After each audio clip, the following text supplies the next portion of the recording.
I was just so close to getting eaten by that crocodile. This is one of the worst places imaginable to crash your plane and then hope to survive. Let's try our luck.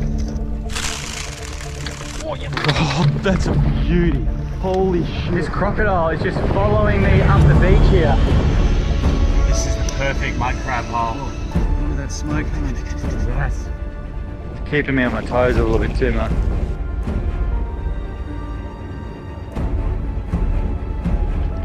So welcome to one of the most isolated and remote parts of Australia. Back in World War II, the poor pilot of this aircraft was forced to make a crash landing here. And boy, he couldn't have picked a worse spot.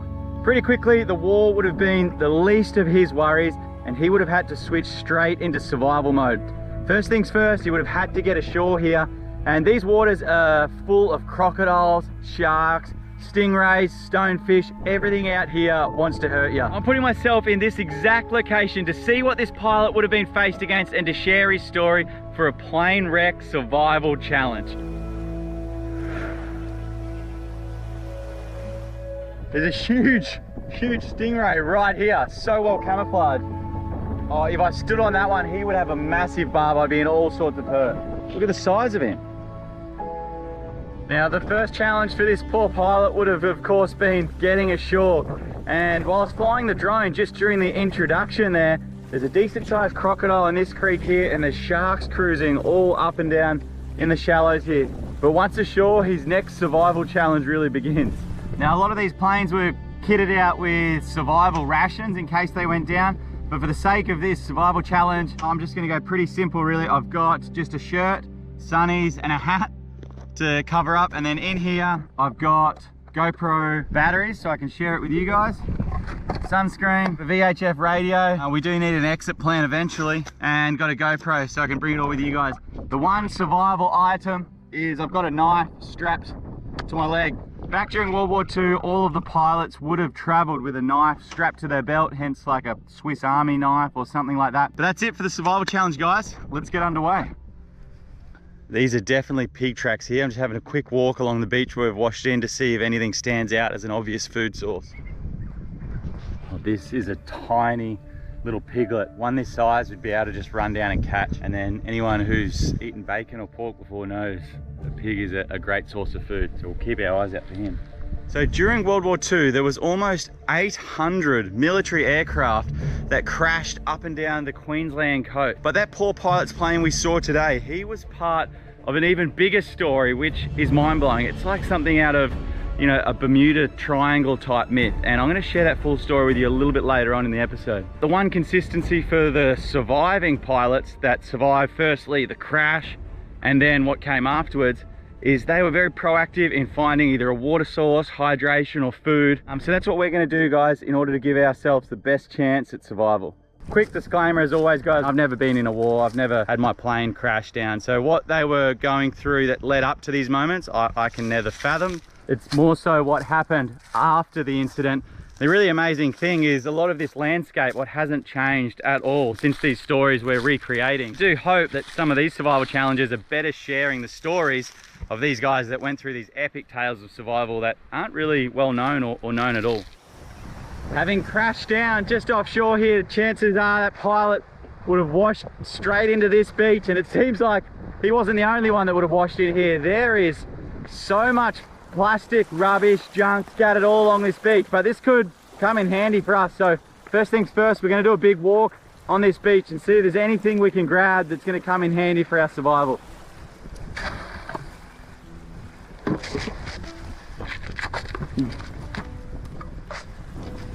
Unbelievable how much stuff is washed in here.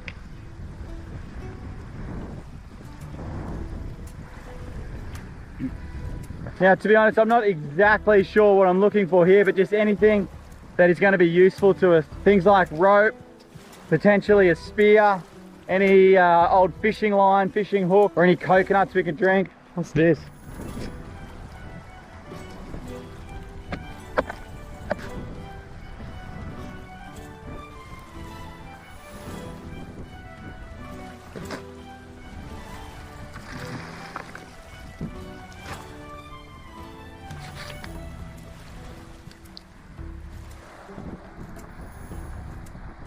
There's so many plastic bottles on this beach, but some are completely unopened, completely sealed, and that looks like fresh drinking water. So I'm gonna try my luck here.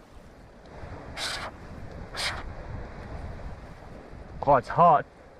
You could boil a mud crab in there at the moment.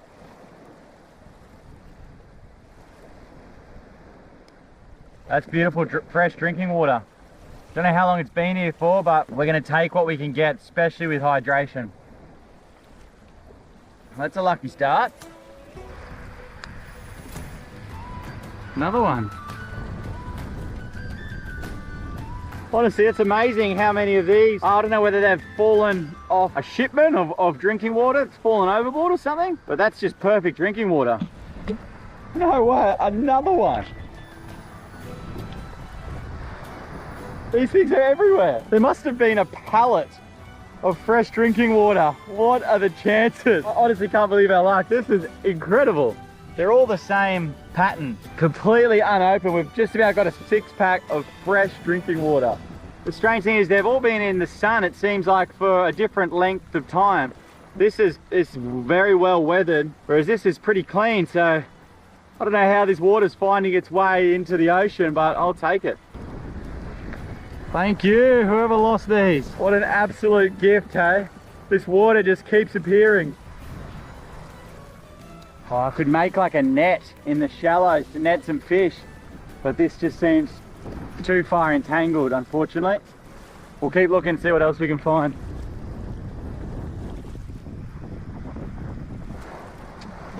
Look at all these.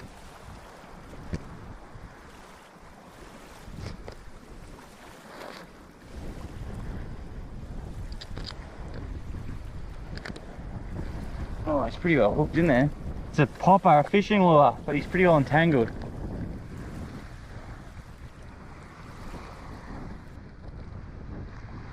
It really does break your heart a little bit, to be honest. Such a pristine beach. I mean, look at this.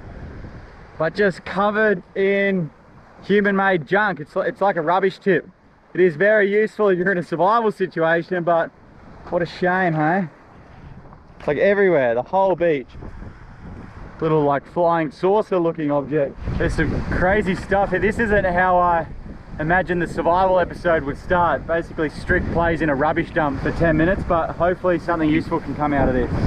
Now, it's only pretty faint, but this is a crocodile slide. Come up, sat underneath here, and then return back down.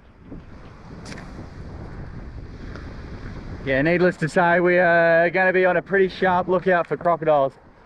Actually, there's a big dark shadow that looks a lot like one just here. This might actually be.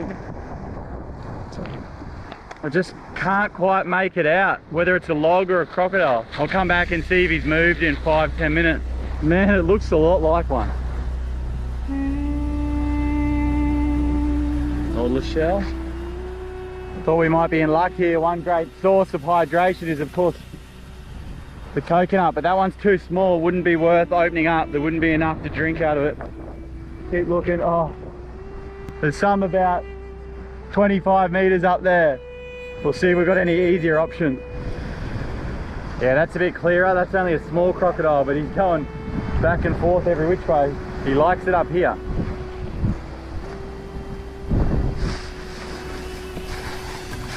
These little creek beds like this end up being a bit of a treasure check.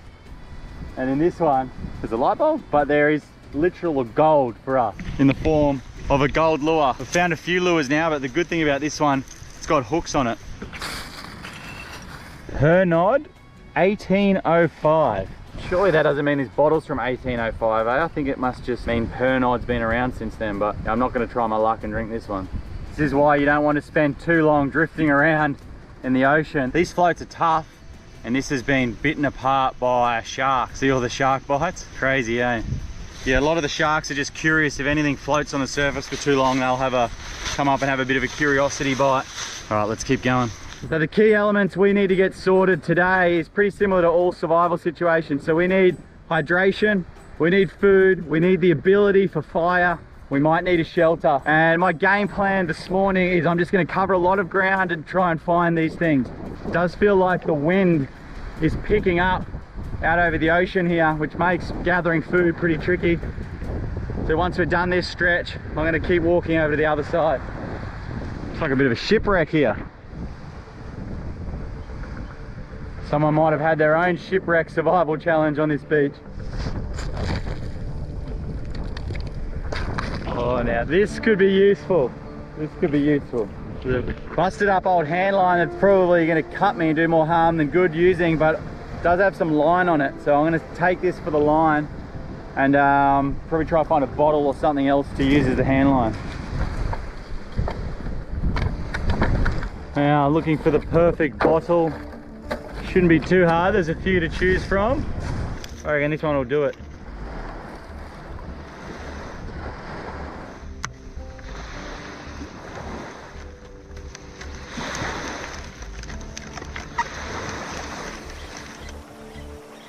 Oh yeah, it looks like a decent hook. If I can cut them out. Pretty rusty. Oh, that'll work. Oh, you know what? This is a squid jig. Just realised I thought it was a toothbrush, but at the back here, there it is there. If I'm careful, I'll be able to get this squid jig out, which could really come in handy for catching something later. The more I cut and cut and cut, this is a little gold mine here. What a bloody mess though. Alright, 15 minutes later, we've got one treble out. That's definitely sharp enough to catch a fish. Let's get the other one.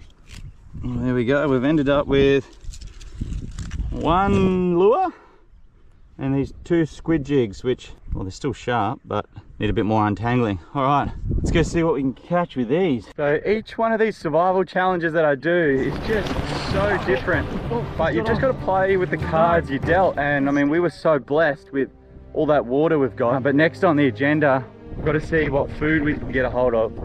So I'm just walking along the edge of the mangroves here and seeing if there's any good food getting around. Looking for things like mud crabs. I mean, mud crab would be amazing. Otherwise, there's different shellfish like mud mussels or mangrove snails. And at some point, I want to find an area where I can cast this lure and try and catch a fish. Oh, that tide's flooding in. I'm a bit too late here. I would have liked to have walked across there, but that tide's coming in, and just due to the crocodiles, I'm gonna have to go around there. Come on. It's a little creek here. Oh, look at this. Look at this. Now that is a really good size male mud crab, but someone's beaten us to him. Keep our eyes out for a live one. Can you hear that? There's a colony of fruit bats up here, and man, they're loud, noisy buggers. So we don't want to be setting up camp here. You won't get a blink of sleep. But the fruit bats, they eat similar fruits to what you and I would love. So if they're around here, I just want to see what they're feeding on. It might point me in the right direction for a bit of good bush tucker.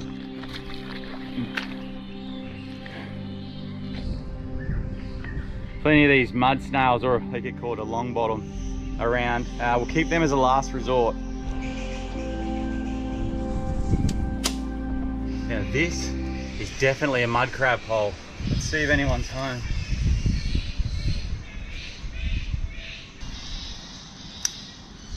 Whoa, this is the perfect mud crab hole. That's the back of it there. No one home. I wonder if this was the hole of that dead crab we found. Oh, there's these bats here. See them climbing up there? They are so loud. Can you hear them? They're going crazy. Oop. No obvious mud crabs, and that water, that tide is coming in. I don't really want to get stuck in here. Almost down. Walking in the mangroves in a survival situation, I reckon it's a risk, because you just chew so many calories. Everywhere's like an obstacle course coming over and under and stuff, and you just chew so much energy. It's hot, there's sandflies biting you, so you really want to get a bit of return on investment, like a mud crab or something, but no luck for us then. No, just got to keep looking. Just wondering what beast we've come across here. Look at the size of that handprint, and it looks like 3 definite claws. Couldn't work it out, but then this is his slide up here. Crocodiles come up and gone back down. Decent size one too, looking at those handprints. There's a nice deep bank here, so this looks like a pretty good spot where I can cast my lure off and try to catch a fish. We'll see how we go.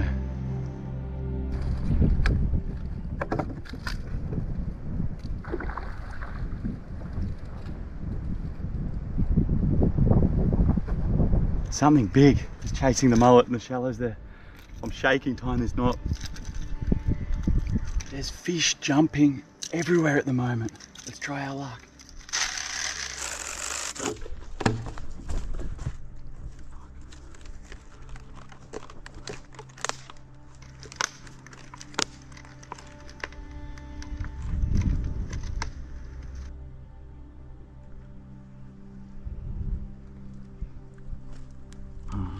Right, we don't have much line and the lure is diving too deep, so let's see we go here.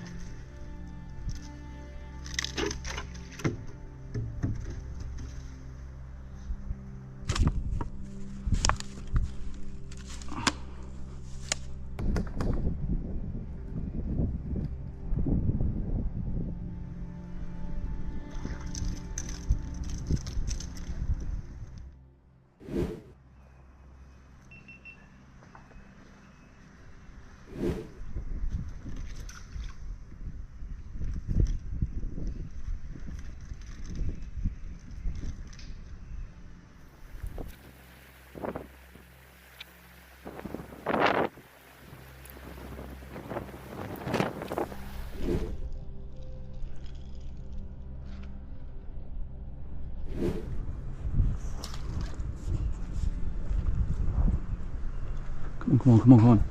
Come on, come on, come on. Oh.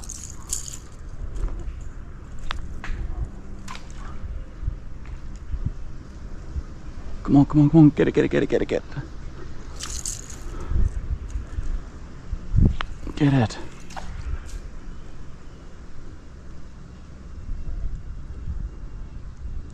Some very nervous mullet coming in there.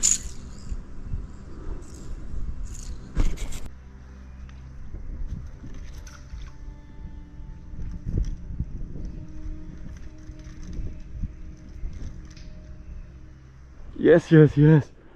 What have we got? Yes! Come up here. Beauty.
Holy f***. Now I've got a confession to make. I was just so close to getting eaten by that crocodile. Man, I'm so disappointed in myself. Like I just got my lure snagged on a snag there and I was like, oh, hopefully there's not a croc there, and I freaking got it unsnagged quickly and come back up. The next cast, I catch a fish, pull it up the bank, turn around, this freaking huge like crocodile head is right at ambush on the water edge there. Man, can't believe I just let that happen.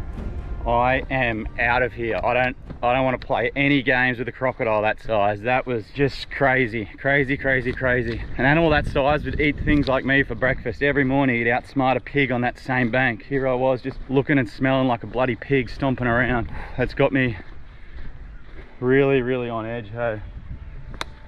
Whew. I think my adrenaline levels are only now just starting to drop a bit and I get a chance to reflect. Of course, I know that there's crocodiles here. And I sat on the bank there for maybe 20 minutes with the cameras off, just looking to see if there's any signs of any ripples, any croc slides, anything. It wasn't a single sign, but I guess that's the true danger of the crocodiles, is as you become more comfortable, you can also become complacent. That's when the crocodiles are at their most dangerous. My lure was snagged pretty much right where that crocodile's head was. Plenty of good men have been taken by crocodiles thinking they'll be quick and just pop it off in that exact kind of scenario. I was super lucky to get away with that one. I was always in disbelief, like how could it pop up there so silently, not a ripple, but I must have been just out of his strike zone, because by the time I turned back, he was ready, but I was just out of his reach, I reckon. And then there was this kind of stare off as he was on the edge of the bank and I was slowly retreating. And that moment will be sort of burnt into my brain for a while to come. That's what nightmares are made of, that stuff. Whew.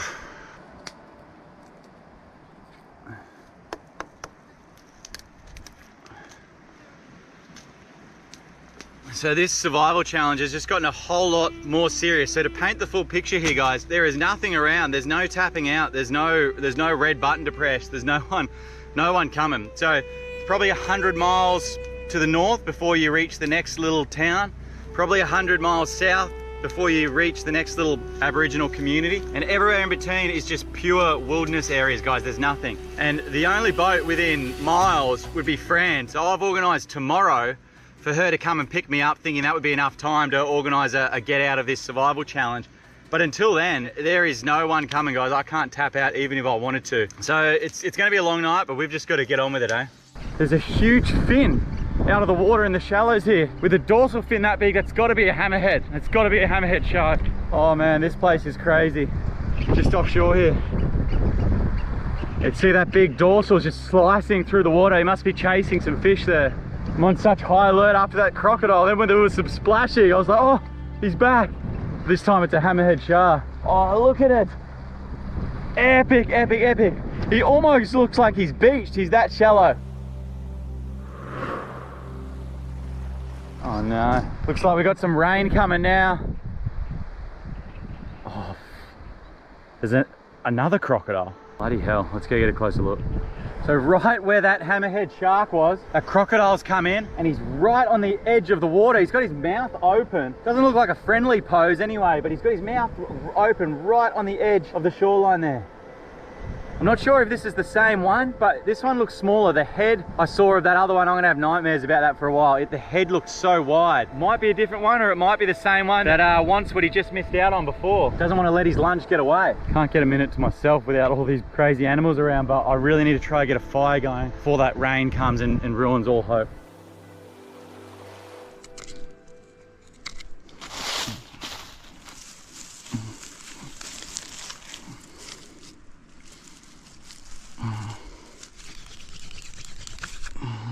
Not gonna go.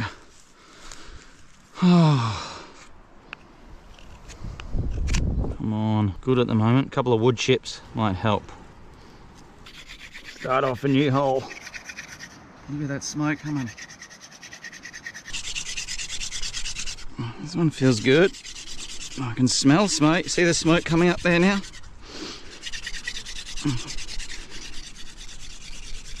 Oh. It's not going to do it. I've just got to keep trying. I've got a feeling that I'm really going to need this fire tonight just to try and keep that crocodile a little bit wary as best we can. Let's try again. That's smoking already. This is me just getting it ready. Smoking. We've got smoke and I can smell it burning. Just got to keep going now. Faster and a bit more pressure.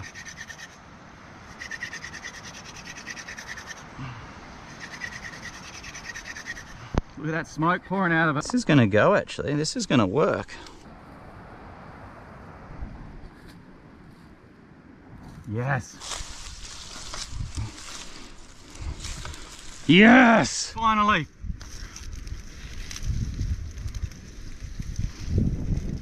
Oh, yes.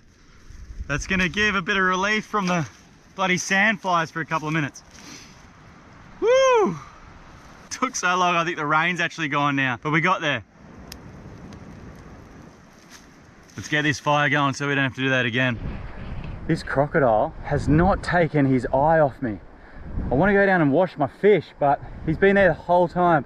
I've been mucking around with the fire and stuff. He just hasn't taken his eye off me. When I talk, he just drops his head underwater for a little bit, and that tide all afternoon is coming higher and higher and higher up to, I mean, this is the tide line. I dare say he's just going to keep creeping on in with it. I think I can cope with a sandy fish. I'm not going down there to wash it. So that's where the tide line got to last night. And then this is where our base camp is at this point, but I might have to get forced back into the trees. What an absolute gift that is. And anyway, we're sort of getting set for the afternoon. We've got plenty of hydration. We've got a smoky fire to keep the sandflies away. At some point in the salvo, I'll have to cook that beautiful cod, and I'll see our options for a shelter here as well as that tide comes in. So by this point, I'm pretty convinced that that crocodile is just stalking me and waiting for that tide to come in here. So I'm gonna go for a bit of a walk and see if there is anywhere with a bit more elevation where I can camp throughout the night, just as a bit of a safety factor. So let's go for a bit of a walk.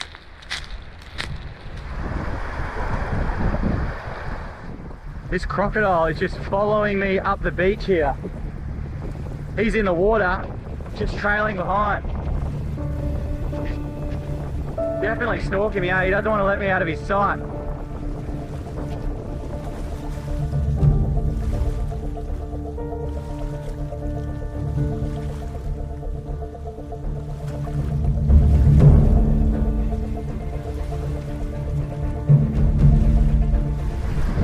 He's followed me the whole length of this beach, and he's just parked up next to that mangrove tree there. I'm going to try to do a sneaky and sneak behind him and get a closer look. I want to know if this is the same one that we had the run-in with. He looks a bit smaller.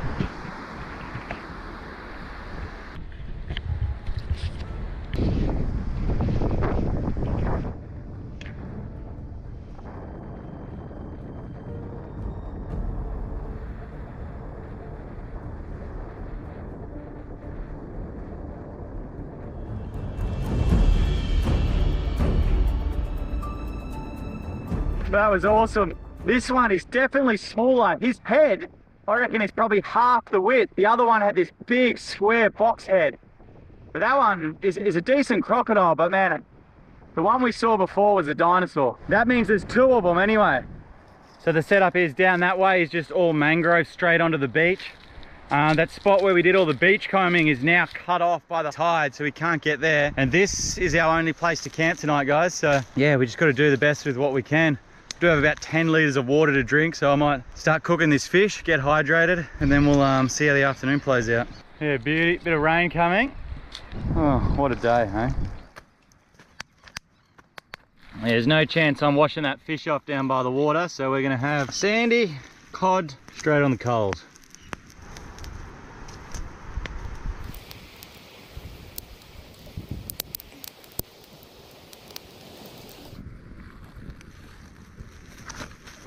Smells good. Alrighty, he's done, I reckon. Oh yeah, smells beautiful. Put him here and let him cool down. Alright, let's see how we went. Bloody cod almost cost me my life, so I hope it tastes good. Thankfully all that skin and sand peels away in one heap, leaving the meat underneath. Alright, while we have lunch, guys, I'm going to tell you the story of that plane we came out of today. Yum. Oh, yum. Really, really nice. So guys, that plane we came out of is part of one of the craziest stories of Australian aviation that I've ever heard. So during World War II, there was a squadron of 11 American planes flying up the east coast of Australia. They were heading to Papua New Guinea. Once they got to about this point, one of the crazy storms rolled in that makes this area so wet through the wet season, and they lost all visibility, they lost all comms with each other, and they only had a limited amount of fuel and were forced to make their own crash landings all up and down this coast. Unfortunately, 2 of them died in this process of the crash landings, but the rest of them managed to survive the impact of the landing, and then they all had their own individual survival situations to get out of. So one particular gentleman landed a little bit to the south of here. He would have been pretty happy to have crash landed and survived the impact, His radio was now working. He was told that a plane would be sent out to rescue him the next day. So he just sort of sat tight. The next day, a plane came out to pick him up. He was about to be rescued. As the plane was coming into land, it was low tide, and one of the wings clipped like a little sand mound and flipped the plane over, landing it head down right on the water's edge. The pilot survived the impact, but he was stuck inside the plane. He was trying to smash his way out, but he was wedged on the sand. He couldn't get himself out. The first pilot was there as well, now trying to smash and open his way in to free his comrade. But he was unsuccessful, and over the next few hours, as the tide rose and rose and rose, unfortunately this pilot drowned inside the cockpit of his plane. So the first pilot obviously had to witness all this. That must have been incredibly traumatic. He managed to get on the radio, notified the powers to be. They said, sit tight, not to worry. Tomorrow, the next day, we'll send out another plane to rescue and try and retrieve the body. So the next day comes, the plane comes overhead, does a passover. As he's sort of getting ready, the plane does one last flyover, and he hears a crash bang in the bushes behind him. And the plane has crashed, hit a tree and crashed and gone up in a ball of flames back in the trees and shrubs behind him. That pilot didn't survive that either. So unfortunately, now you've got the first pilot on the beach, 2 dead rescue pilots. What a horror story. This is something out of like a Bermuda Triangle type tale. Thankfully, the pilot ended up being rescued eventually, 3rd time lucky, and he survived. Let's hope we don't have any such troubles with our rescue coming out of here. So I've built up the courage to return to the creek where we saw that giant crocodile, and I want to set up a trail camera here. I'd love to get a closer look of him. Like, it's ingrained in my memory of this monster, this dinosaur. So I'd love to get a closer look at him. Hopefully he likes cooked fish. We'll see how that works out. I'm going to put that in front of the camera and see if he comes up. Oh.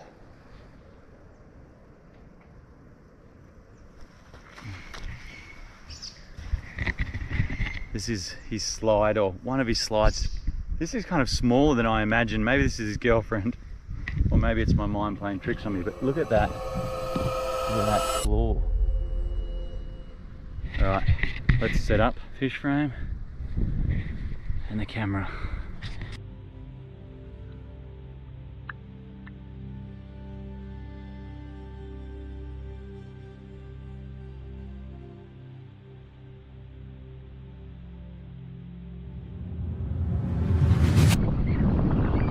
What a crazy contrast. We've got a beautiful sunset out that way and one hell of a rain cloud out that way. Hopefully we don't get the worst of that.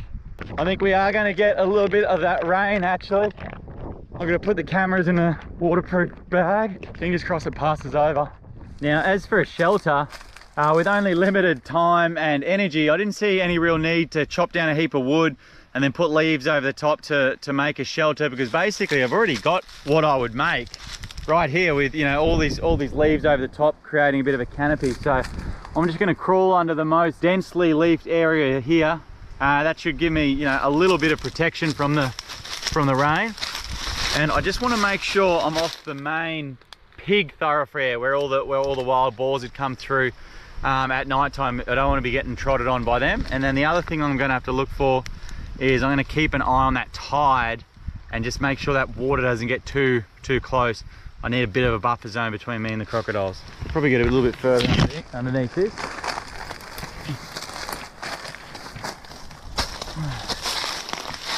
I think that's going to be me. And actually, the Aboriginal people of Australia that successfully lived here for so many years, they didn't make extravagant shelters or huts. They were very nomadic, and at the end of the day they just put up a tiny bit of canopy over the top of them from paper bark tree or something like that, and it seemed to work all right for them. That'll do for a pillow.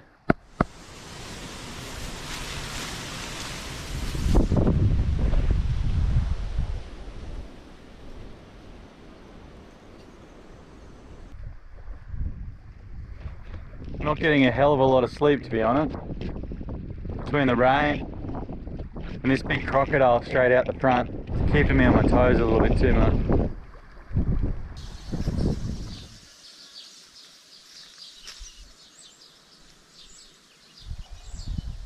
We're gonna go catch some brekkie. I'm really keen to see if we had any visitors through the night on our cooked cod down there. Coming down the back of the mangroves here. All those fruit bats are awake already, yapping on. The tide's really low today, so if I can't find anything for brekkie down at the main creek, I might come and have a look in the mangroves.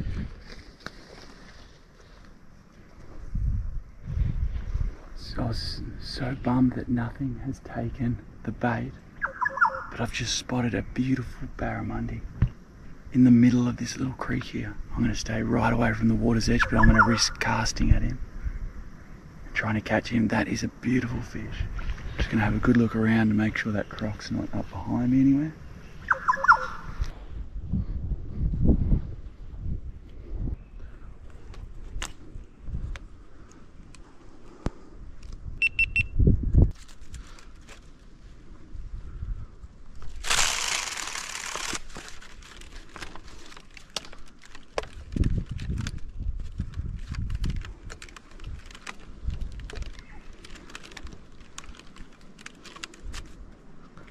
Oh yeah!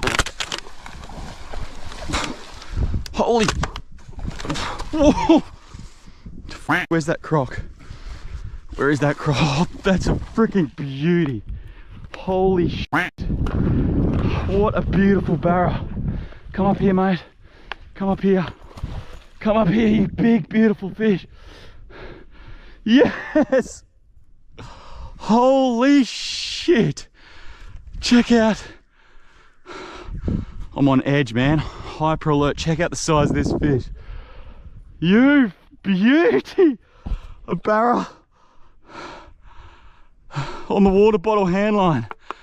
I was actually looking at a separate fish and this one come off the bank. What an absolute gift. On the first cast, this beautiful, beautiful saltwater barramundi. And this is really what these wild parts of Australia is all about. Big crocodiles, big barramundi. Oh man, amazing. I'm just gonna check that trail cam anyway to see if it did pick up anything. There's no obvious tracks, but the angle I had it might have actually got that croc swimming up and down, in and out of this river. So let's have a quick look. Just turning him on. No luck on the trail cam. I'm not going to push my luck and tempt fate down here any longer. I'm going to take that beautiful barra back to base camp. Barramundi breakfast. All right, now in a true survival situation here. We've been so blessed with food for a week. We got hydration sorted for a week with this 14 litres of drinking water we found. The next thing for us to do is we need a way out of here. So what we're going to do is we're going to put a big signal on the white sand here. It's going to stand out a big SOS, and that would be our best chance to get rescued. Back in the war days, there's a chance that another plane would have flown over, known that these guys were missing, and found them that way. Our rescue vessel is Fran when the tide's right coming in. So the best thing we could do is get that signal and then sit under the shade, get the hydration levels up. I think we're gonna make it out alive at this one. So for those that might be new here, my girlfriend Fran and I are doing a 4-month trip up the east coast of Australia, but along the way I'm getting dropped at various locations to do survival challenges just like this, basically being put in the exact position that these people found themselves in order to share with everyone what they were faced with and share their stories a little bit. But Fran and I are sort of on our own survival challenge every day. We're doing our best to live from the land and the sea. So although this was a big barramundi for me, that'll be perfect meal for Fran and I, and also all that water, I'll be taking all that back onto the boat. Finding fresh drinking water like that is such an asset. So we do have a few more things, like we've got a boat and we've got, you know, supplies and fishing rods and spear guns, but in some way it's a bit of a survival challenge. If you want to check that out, check out the Castaways channel. If not, thanks so much for tuning in, guys. Hope you enjoyed this one. Subscribe to the channel if you enjoyed.